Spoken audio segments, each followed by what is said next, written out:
လုံးမင်္ဂလာပါကိုကိုတို့ရေရှင်တို့ရဲ့အချက်လေးကျမဆန်နီကနေထွေးစာပြန်လဲကြိုးစိုးလိုက်ပါစီနော်တင်ဆက်ပေးနေကြကျမရေးပညာပေးအစီအစဉ်လေးစတင်ဖို့အချိန်လေးရောက်ရှိလို့လာပါပြီရှင်ဒီနေ့မှာတော့ဆန်နီလေးကကျမတို့အမျိုးသမီးများဖိုးကြီးကနေဟိုစိတ်အဖြစ်ရှင်ဆုံးအချိန်များကို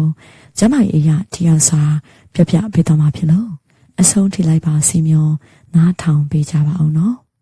ဗီဒီယိုလေးကိုအစအဆုံးကြည့်ပြီး channel လေးကို like and subscribe လေးလုပ်ပေးဖို့မမေ့ပါနဲ့နော်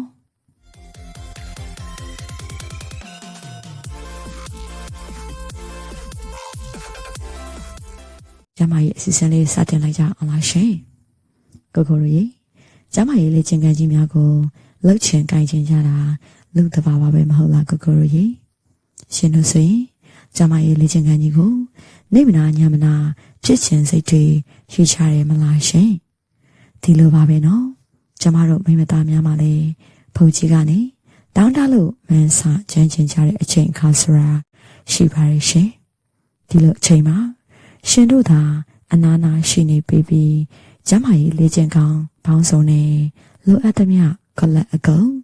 အပြည့်ဖြည့်ပေးနေရင်တော့အဆင်ပြေစေတာပေါ့ရှင်ဒီလိုမှမဟုတ်ပဲရှင်တို့အနာမှာမရှိရင်တော့ကိုလက်လှရှာလေ့ကျင့်ခန်းနေမစင်ရရပဲလက်ချောင်းလေ့ကျင့်ခန်းအားအခန်းထောင်လေးမှာသွေးပူယုံမှစိတ်ဖြေရပါရဲ့ရှင်ပထမဆုံးကျမတို့ဟိုစိတ်အပါဆုံးအချိန်ကတော့ဓမ္မတာမလာခင်တောင်းရအလုပ်ဖြစ်ပါရဲ့ရှင်ဒုတိယအချိန်ကတော့ဓမ္မတာဖြေခံဒီလက်ရအလုပ်ပဲဖြစ်ပါရဲ့နော်တတိယအချိန်ကတော့ဓမ္မတာဖြေခြင်းတစ်ဖက်အတော်ပဲဖြစ်ပါရဲ့ရှင်ဒီလိုအချိန်မျိုးမှာဆိုရင်တော့ပြောမပြတတ်အောင်ပါပဲကိုကိုရိုရင်ဖူးရောင်ခိုင်းနေသလားလို့တောင်းကို့ဘာသာထင်မိတဲ့အထီ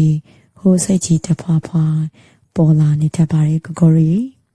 ဒါကြောင့်ဒီလိုအချိန်မျိုးကိုသတိထားပြီးကျမတို့ကိုကျမရဲ့လေ့ကျင့်ခန်းအဆက်မပြတ်ဆင်နွှဲပေးရင်မေတ္တာရက်ခံအပ်ပါရဲ့ရှင်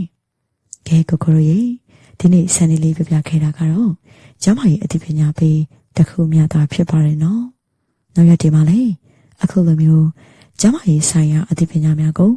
ဆက်လက်မျှဝေပေးသွားမှာဖြစ်လို့ channel လေးကို like and subscribe လုပ်ရင်စောင့်မျှော်အားပေးကြပါဦးရှင်အားလုံးကိုအရင်ချစ်ပါရနော်တဒါ